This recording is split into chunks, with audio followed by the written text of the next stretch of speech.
Tout d'abord, je tiens à remercier Philippe de m'embarquer dans cette belle aventure qui me plaît beaucoup. Oui, non, j'ai pas de diapo. Qui me plaît beaucoup. Le projet est vraiment prometteur, ambitieux et même un peu vertigineux quand même quand on voit la masse de données que l'on va brasser en 3 ans.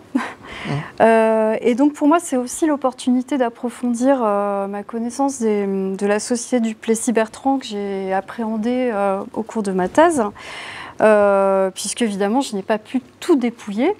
C'est une évidence et donc c'est vraiment l'occasion de prolonger des problématiques que j'avais déjà vues, d'en mettre en œuvre de nouvelles. C'est ça qui est très intéressant dans un cadre plus large et puis aussi ouvert à d'autres disciplines. Je pense notamment à l'anthropologie. Alors, pour cet axe 2, la finalité, finalement, c'est d'appréhender l'ancrage à terre des marins qui, certes, sont quand même mobiles, c'est inhérent à leur profession, mais la plupart du temps, ils conservent quand même des racines à terre et leur principale attache littorale demeure leur famille, notamment leurs femmes, et puis au-delà, tout le réseau de relations dont ils bénéficient. Et ce réseau de relations à terre leur permet de s'insérer dans le marché du travail, donc notamment pour l'embarquer ensemble. Marché de la terre également, puisque ces marins du Plessis-Bertrand, pour beaucoup, quand même, on exploite une terre et parfois pour les terres nouvelles, ont même une exploitation agricole à charge. Et puis marché du crédit, puisque les populations maritimes sont aussi amenées à s'endetter, là, ce qui est inhérent à l'irrégularité des salaires. Donc ces marins sont enracinés dans un territoire, celui de leur paroisse, et si on va à une échelle plus fine, c'est même le village, le quartier, à Cancale, mais c'est un tout petit quartier, et donc une zone qui est finalement entre terre et mer et qu'ils apprennent à exploiter. Alors moi j'avais pensé pour l'exploitation de toutes ces données à 3 axes, 3 sous-axes. Le premier axe, c'est l'environnement familial.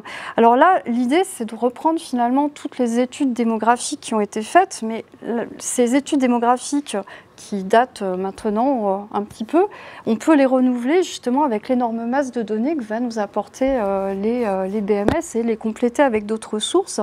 Et les problématiques peuvent être également renouvelées par l'histoire des femmes et du genre, qui, je pense, apportent des questionnements complètement nouveaux et permettent de relire des archives de façon différente. Donc l'idée, c'est vraiment de profiter de cette succession de générations, donc ces 10 générations successives, pour essayer de retrouver des stratégies matrimoniales, notamment au sein du milieu des gens de mer. Comment se forment les ménages de gens de mer, par exemple, quelle est leur fécondité. C'est vrai qu'a priori, les gens de mer sont connus pour avoir davantage d'enfants. C'est ce qu'avait établi Alain Cabantous, par exemple. Quelle est la durée de la vie conjugale? On sait que la surmortalité maritime est quand même extrêmement importante. Et puis, je me posais aussi la question de la transmission. Pour les filles et pour les garçons, alors effectivement, est-ce qu'on a un phénomène de reproduction socio-professionnelle pour les garçons? En gros, est-ce que les marins sont tous fils de marins? Et puis je me posais aussi la question pour les filles, ça c'est quelque chose que l'on a abordé durant le colloque sur les femmes face à l'absence, Thierry était là, à Rochefort. Est-ce que ces femmes de marins sont issues également du milieu maritime? Est-ce qu'elles connaissent ce milieu maritime? Est-ce qu'elles connaissent les risques de mortalité? Est-ce qu'elles ont déjà eu une forme de transmission de la part de leur mère, si leur mère était donc femme de marin? Voilà. Est-ce qu'elles sont habituées? Est-ce qu'elles savent dans quoi elles s'embarquent quand elles épousent un marin? L'idée, c'est ça. Donc voilà, ça m'interrogeait. Donc c'est ce que va nous permettre de voir donc le projet GEMER. Et puis évidemment, cette idée de formation donc des couples et puis après de vécu dans la famille est à mettre en relation avec les absences répétées donc des marins. Donc ce qui apporte en plus une composante supplémentaire, une dimension très intéressante. On en reparlera après. Alors ces marins, on sait bien que l'identité maritime, c'est une identité très brouillée, puisque beaucoup de marins quand même envisagent leur retour à terre, tout d'abord parce que les accidents sont légion quand même en mer, je ne vous l'apprends pas, et ils ont toujours cette stratégie, souvent cette stratégie à long terme d'assurer le retour à terre au cas où, et puis de toute façon pour leurs vieux jours, puisqu'on a vu que les vieux marins quand même, alors continuaient de naviguer certes, mais ils abandonnent quand même les navigations très lointaines en général pour se retrouver sur des navigations donc de proximité. Donc souvent le retour à terre est anticipé et ce qui amène ces marins, quand ils en ont les moyens, ou tout au moins à la mesure de leurs moyens, à anticiper ce retour à terre, par exemple en investissant dans du foncier. Alors ce qui est intéressant, c'est de mettre en relation ces investissements, ces stratégies qui sont éventuellement mises en œuvre avec l'activité maritime pratiquée. Est-ce qu'on a des activités maritimes qui sont plus rémunératrices? Je pense à la course par exemple. Est-ce qu'on a des stratégies d'acquisition foncière sur plusieurs années ou pas? Et puis, est-ce qu'il y a des abandons anticipés aussi de la carrière maritime pour, par exemple, s'installer à terre? On a beaucoup de marins qui le sont un peu, qui sont en début quand ils sont encore jeunes, et puis à 30 ans, ils se reconvertissent et puis retournent définitivement à terre. Il faut penser que les Terre Nova sont quand même, pour la plupart, des exploitants agricoles. Donc, l'objectif, quand même, c'est de revenir, s'installer. Donc la mer bouleverse vraiment l'environnement familial et aussi avec cette question de la surmortalité maritime, je voulais me poser la question de l'existence de testaments. Est-ce que la mort est anticipée ou pas? Donc est-ce qu'on a des testaments pour ces gens de mer? Quelle est la part du veuvage également? Là, je pense que ce serait intéressant de revisiter un peu cette thématique-là du veuvage qui a été pas mal abordée par des historiennes comme Nicole Pellegrin, mais voilà, le veuvage spécifique aux gens de mer. Comment les familles composent-elles avec l'absence de corps? Donc là, on retrouve donc ce que proposera Benoît dans l'axe 3. Et ce qui est intéressant aussi, c'est de suivre toutes les démarches réalisées par les familles ensuite pour récupérer et les salaires et éventuellement les hardes quand elles n'ont pas été vendues à bord. On a des demandes qui sont faites auprès de l'amirauté de la part de ces familles. Donc qui fait ces demandes? Selon quelle modalité? Donc là, on a pas mal de sources et ça permet en plus de cerner le rapport de ces familles de gens de mer aux institutions. Donc commissaire du quartier des classes, puis aussi donc l'amirauté, sachant que le pouvoir royal, alors assez tardivement, mais prend quand même conscience du tribut payé à la guerre par les gens de mer, alors certes avec les invalides à la fin du XVIIe et surtout à la fin du XVIIIe siècle, un peu plus tôt pour la Compagnie des Indes, avec des aides qui sont versées donc aux familles de gens de mer au lendemain de la guerre d'indépendance américaine. On a des aides institutionnelles qui commencent à être versées aux familles de gens de mer décédés. Donc durant leur navigation.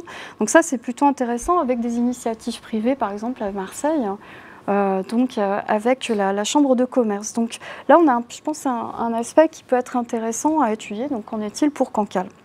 Ensuite, deuxième axe, sont les adaptations aux contraintes de la mer, puisque ces marins, entre deux embarquements, pour la plupart, en tout cas, vous l'avez compris, ne sont pas forcément des gens très riches, ils sont obligés de travailler, donc ils travaillent à terre. Donc ce qu'on peut explorer, c'est tout simplement savoir vers quelle activité ils s'orientent, en utilisant quel réseau aussi de relations pour trouver toutes ces emplois, souvent des petits boulots, comme on dirait aujourd'hui. C'est le cas de leurs femmes aussi, la plupart du temps. Est-ce qu'ils se tournent plutôt vers des activités maritimes, du paramaritime, par exemple, un travail dans une corderie? On a beaucoup de marins de Saint-Malo, par exemple, qui travaillent dans les corderies de Saint-Servant, ou bien des activités vraiment terrestres. Donc là, ça peut être intéressant de voir la combinaison, l'articulation entre ces activités. Donc c'est là aussi qu'intervient Romain, qui vous présentera, je pense, après donc ce qu'il compte faire. Et puis, il ne faut pas oublier non plus que le rythme des embarquements touche également les familles, notamment les femmes de marins, qui donc doivent faire face à l'absence et à la séparation, sachant que cette absence est susceptible d'être prolongée par la captivité. Donc, qui est quand même une donnée extrêmement importante en temps de guerre. Captivité, un accident, une maladie, peuvent avoir quand même des conséquences très, très importantes sur la durée de l'absence. Alors, faute de nouvelles, comment ces femmes affrontent-elles l'incertitude, mais aussi la peur de l'abandon qui est là, et puis la peur de la mort. La religion constitue-t-elle un recours ou pas? Et puis, n'oublions pas que cette absence confère d'importantes responsabilités aux femmes de marins qui restent à terre, puisque la première responsabilité, c'est quand même s'occuper de leurs enfants, et elles récupèrent l'autorité parentale pleine et entière. Donc des responsabilités importantes, elles se substituent finalement à l'autorité du père. Et puis l'irrégularité des revenus maritimes les oblige bien souvent à travailler. C'est le cas de la majeure partie quand même des familles de marins, quitte à s'endetter. L'absence aussi bouleverse la division sexuée des tâches, notamment dans les familles de marins paysans, puisque des tâches qui reviennent traditionnellement aux hommes, par exemple le labour, eh bien, quand le mari n'est pas là, il faut bien que les femmes s'occupent de labourer les champs. Donc ça peut être... Là, ce qui est intéressant, c'est de voir aussi la façon dont ces femmes s'adaptent. En fait, elles se retrouvent, elles deviennent le bon père de famille, qui est mentionné tout simplement dans les archives notariées. Donc elles donnent vraiment une dimension plus réactive au ménage, une dimension plus réactive qu'on retrouve à l'échelle vraiment de l'individu, du marin, mais aussi à l'échelle du ménage. Donc cette dimension-là gagne à être approfondie, et puis donc des solutions originales sont mises en place, que j'avais un petit peu abordé dans ma thèse déjà, notamment la cohabitation. On a beaucoup de femmes de marins, par exemple, qui vivent, des ménages de marins qui vivent avec une troisième personne, qui est souvent la mère de la femme ou un parent seul, et qui vit avec, et voilà, qui est en situation vraiment de cohabiter. Donc avec l'épouse, restée seule. Et finalement, l'épouse passe plus de temps avec cette personne-là qu'avec son marin de mari. Donc on imagine les conditions du retour qui ne sont pas toujours évidentes. Je pense que le mari doit, pour retrouver sa place, a un peu de travail à faire. Donc phénomène de cohabitation, et puis les associations professionnelles, ce qui pose la question aussi des solidarités féminines. Est-ce que ces femmes, ces veuves, les filles de marins, est-ce qu'elles forment un réseau, par exemple, à l'échelle de Cancale, dans lequel circulent des offres d'emploi, des petits boulots, par exemple, des vacations, comme on dit à l'époque. Alors là, j'avais pu le mesurer à travers une affaire qui était intéressante, un infanticide, avec donc une femme, alors, qui n'était pas une femme de marin, mais une femme de soldat, mais qui côtoyait ces femmes de marins durant toutes ses vacations. C'était ramasser du blé noir, battre du froment, des choses comme ça, et on pouvait reconstituer son emploi du temps. Elle ne travaillait qu'avec des femmes de ce type-là, donc des femmes seules. Les commandes suivantes pour gérer la conférence sont disponibles. Revenir à la réunion, appuyez sur la touche dièse. Pour modifier le mode de modération, composez le 1. Couper ou rétablir le son de votre micro. Donc voilà, et alors les employeurs de cette femme, c'était des femmes aussi de marins ou des veuves. Donc voilà, est-ce qu'on a des solidarités féminines qui se dessinent? Et puis les rapports de pouvoir au sein du couple s'en trouvent aussi bouleversés, puisque de toute façon toutes les décisions reviennent, enfin la plupart des décisions reviennent aux femmes. Donc à voir en fonction des relations de confiance entre époux, ce qu'on peut retrouver aussi dans les archives notariées, dans les donations mutuelles par exemple. Et puis, est-ce que là, l'entourage peut intervenir ou pas? Donc là, ce n'est pas forcément évident à retrouver. Et donc, finalement, l'idée, c'est vraiment de mesurer la capacité d'action de ces femmes. Alors, nos collègues québécois emploient le terme agentivité au lieu d'agency en anglais. Est-ce que ces femmes, finalement, qui disposent d'une capacité d'action quand même supplémentaire, elles sont vraiment autonomes. Leur autonomie, d'ailleurs, peut être officialisée par une procuration. Est-ce qu'elles s'en saisissent ou pas?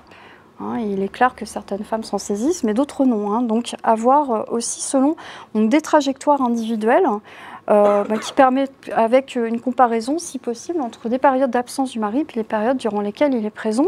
Mais ce qu'il est clair, c'est qu'il y a vraiment des partenariats qui s'établissent entre hommes et femmes pour la gestion des affaires du ménage, puisque de toute façon, les hommes, très souvent, n'ont pas le choix. Quand ils partent, il faut bien que quelqu'un s'occupe, par exemple, des biens fonciers, quand le ménage en possède. Donc, on a des femmes qui prennent vraiment des initiatives et qui n'hésitent pas à signer, par exemple, des actes notariés en l'absence de leur mari. Et des deux côtés. Ce qui veut dire que les maris font confiance. Ils sont peut-être un peu forcés. Mais en tout cas, on a vraiment une autonomie qui est bien là, mais plus ou moins pratiquée par les femmes. Et puis, dernière question aussi sur ce sous-axe. Quelle proportion de femmes, de marins, choisissent de se remarier quand elles sont veuves? Parce que sachant qu'elles sont quand même assez autonomes, en tout cas pour les plus aisées, est-ce qu'elles ont vraiment intérêt à se remarier? Alors c'est pourquoi beaucoup de femmes qui restent sans nouvelles de leur mari choisissent de ne pas entamer de procédure, même si elles sont quasiment sûres que leur mari est mort. Elles ont la possibilité d'entamer une procédure au bout de 7 ans, en produisant des témoins attestant de la mort de leur mari.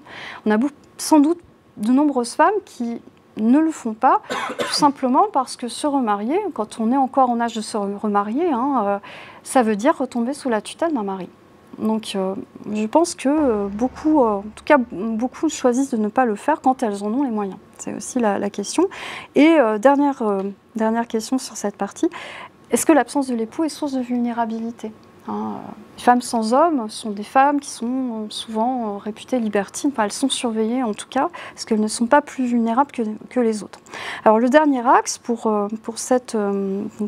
les attaches littorales sont les gens de mer et les autres. Et là, ce que j'aimerais faire, c'est mettre en relation l'axe 1, les carrières maritimes, les profils, avec l'axe 2 pour mieux mesurer la place des gens de mer dans la hiérarchie sociale, donc des paroisses, notamment Cancale, et voir l'impact des navigations sur le niveau de vie des ménages. Donc ça, on peut le voir à travers les rôles fiscaux. Quel est aussi l'impact de la pluriactivité? Est-ce que la pluriactivité permet une ascension sociale ou pas? Est-ce qu'on a une ascension sociale sur plusieurs générations? Là, c'est ce que permet quand même d'envisager Gémer. La hiérarchie du bord se reproduit-elle à terre? Et puis, ce qui pourrait être pertinent, c'est de travailler sur les relations des gens de mer avec les autres, les liens verticaux, donc les liens avec les élites, notamment les employeurs, les armateurs par exemple, qui recrutent les marins à bord de leur navire, et puis les liens horizontaux avec les autres paroissiens. Donc là, on retrouve ce que tu as fait, Aurélie. Est-ce qu'on a des formes de solidarité entre familles de gens de mer, donc qui peuvent passer par l'embarquer ensemble, mais est-ce qu'elles se retrouvent à terre? Alors, est-ce que justement ces solidarités, elles sont visibles à travers un voisinage, une même localisation géographique? Et quelle est la part de la solidarité obligée aussi?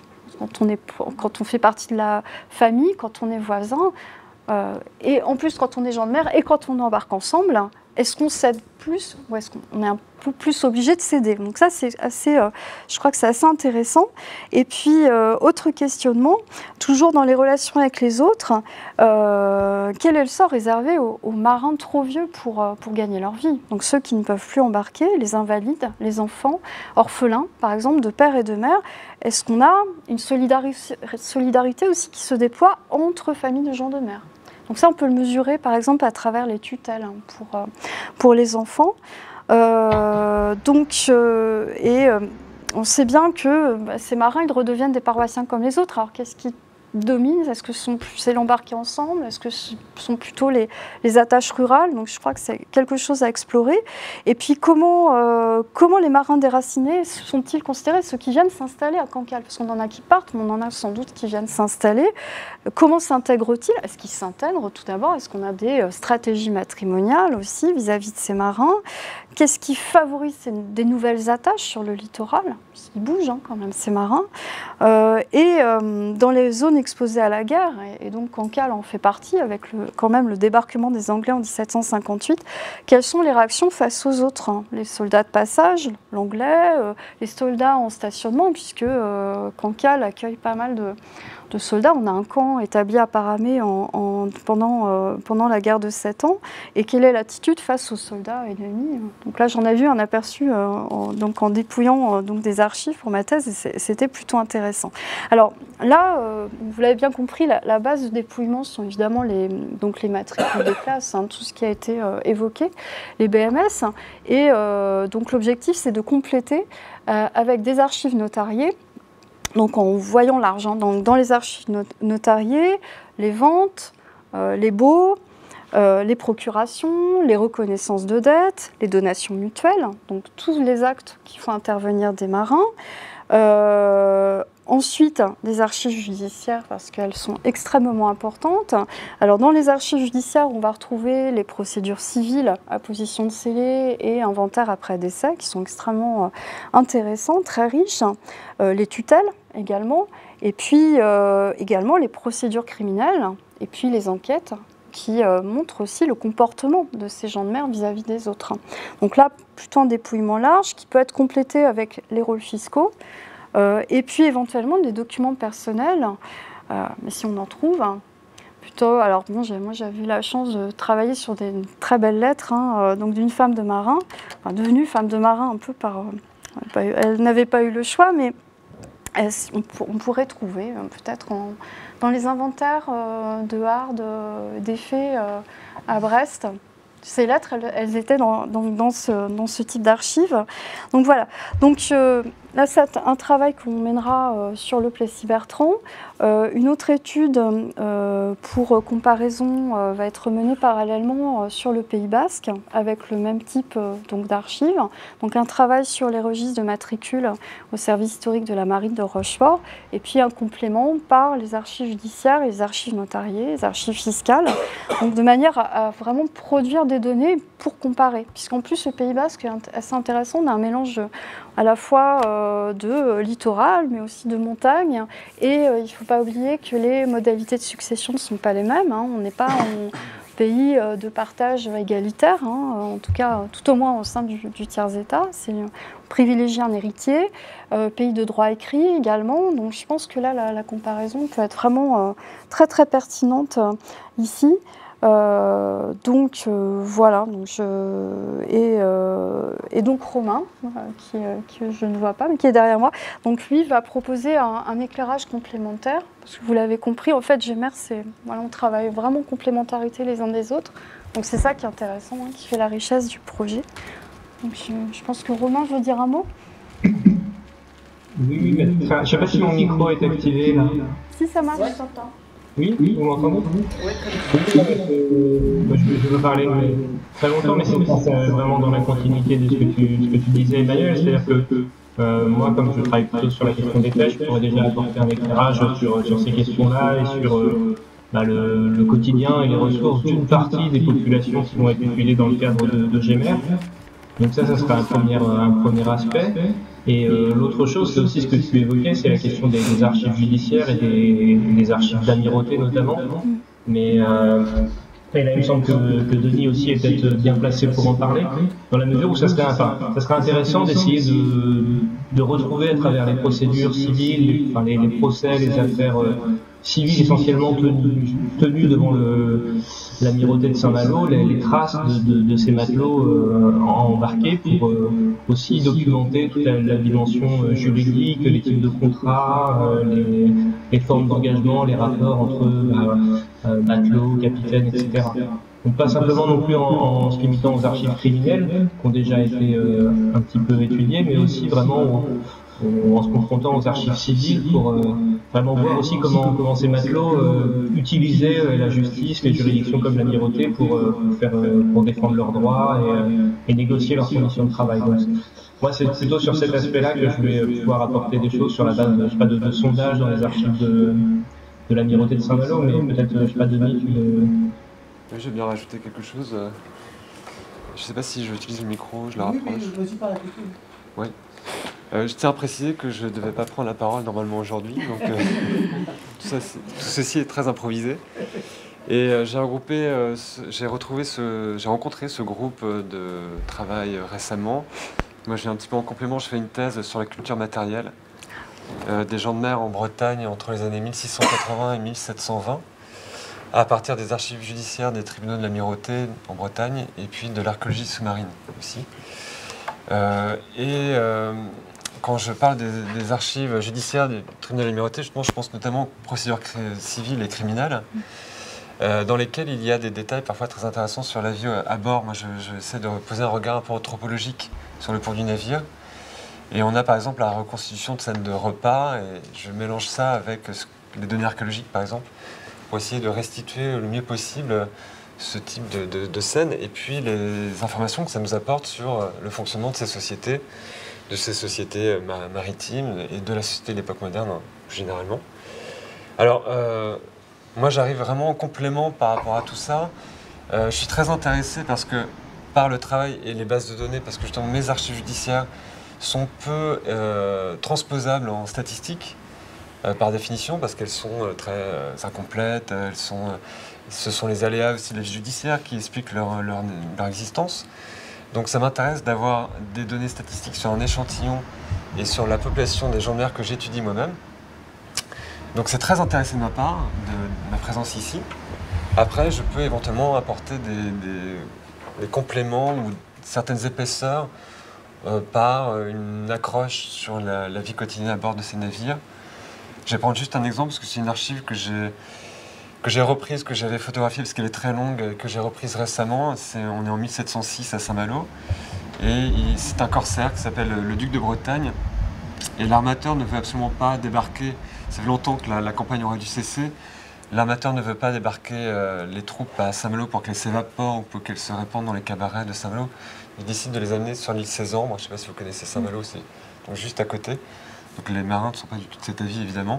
Ils forcent un peu le passage, ils prennent le contrôle des chaloupes pour foncer à Saint-Malo, se plaindre au commissaire. D'ailleurs, des mauvais traitements en général, des vivres dégoûtantes, etc. C'est intéressant aussi, parce que Romain Ganchet en parlait tout de suite, du rapport avec l'institution. Puis ça se retrouve au tribunal de l'amirauté de toute façon. Et là, il y a une trentaine de marins qui déposent, qui apportent leur témoignage, dont 5 ou 6 cancalais, si j'ai bien suivi. Alors justement, je suis en train de regarder ça avec précision. Et ils se plaignent en fait, de la campagne. Donc on reconstitue petit à petit des moments importants, et notamment des moments liés au repas. Et à travers ces repas, on reconstitue aussi des solidarités, parce que certains mangent avec d'autres. Alors les cancalais mangent ensemble, justement, mais on a aussi des plats à propos des fonctions, à partir des fonctions qui sont sur le bateau. Les calfas, par exemple, ils mangent ensemble, ils ont le même plat. On a des témoignages très précis là-dessus. Et puis on a ces réseaux familiaux, donc je vous écoute avec attention. On reconstitue notamment des mécanismes de solidarité, de protection évidemment avec les plus jeunes, les plus petits, les plus démunis. Et c'est vrai que pour avoir dépouillé pas mal d'archives judiciaires, il y a quelque chose qui m'émeut en fait beaucoup, parce que ce sont des hommes, des navires et des hommes. C'est les violences qui sont perceptibles, qui apparaissent peu directement dans les archives, parce que ce sont des enjeux financiers qui sont derrière. Et rarement le mousse maltraité est le personnage principal. Mais ces violences, ces maltraitements, ces vices qui apparaissent à l'arrière-plan et qui sont parfois, qu'il est possible parfois de reconstituer un tout petit peu en démêlant un peu les différentes pièces de ces archives judiciaires. Donc voilà, c'est des petits apports complémentaires sur certains points précis pour mieux connaître les populations qui nous intéressent.